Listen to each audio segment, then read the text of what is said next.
Hello, I'm Diana Paton. I'm Professor of History at Edinburgh University, and I've been talking this morning at the British Academy Conference on Crime and its representation in the Anglophone Caribbean.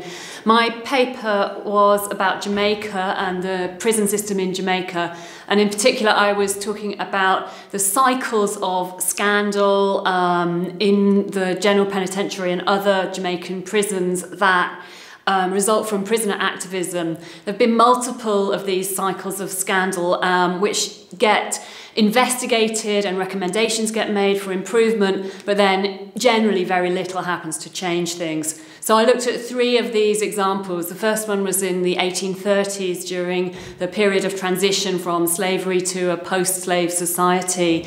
And in that period, there were a series of deaths in the prisons, particularly when people were working on a particular machine called the treadmill that prisoners had to step on, revolve, as part of their punishment.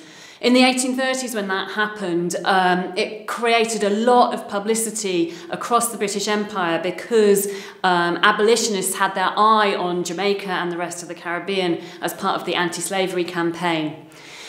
I then looked at another quite similar controversy, also involving the death of a prisoner on the treadmill in a prison in Jamaica. This time it was a soldier who'd been sent to prison for falling asleep at his post, and he was put on the treadmill even though he protested that he was ill. He was protesting so much that the prison guards gagged him and forced him to stay hanging from the bar that they had tied him to by the wrists. And eventually he died suffocating on the gag that was in his mouth.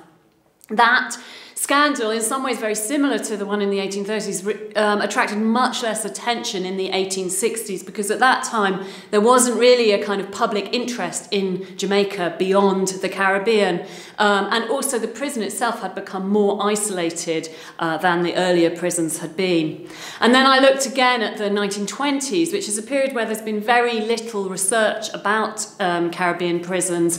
And in the 1920s, in 1926, there was a really major riot inside the Kingston Penitentiary by prisoners who were fed up of being subject to really overcrowded conditions.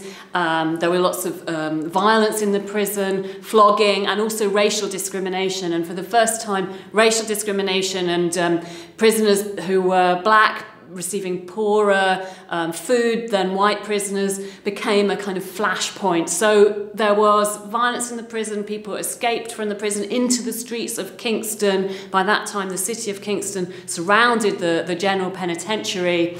And once more, there was inquiry and a certain amount of reform, investigation across the Caribbean, but ultimately not that much change. And I was interested in these events partly because I think they're important on their own, but also because what we see today in Caribbean penality is a real crisis of state legitimacy that has long roots, and I'm trying to explore in my research what those roots are over a long period of time between slavery and today.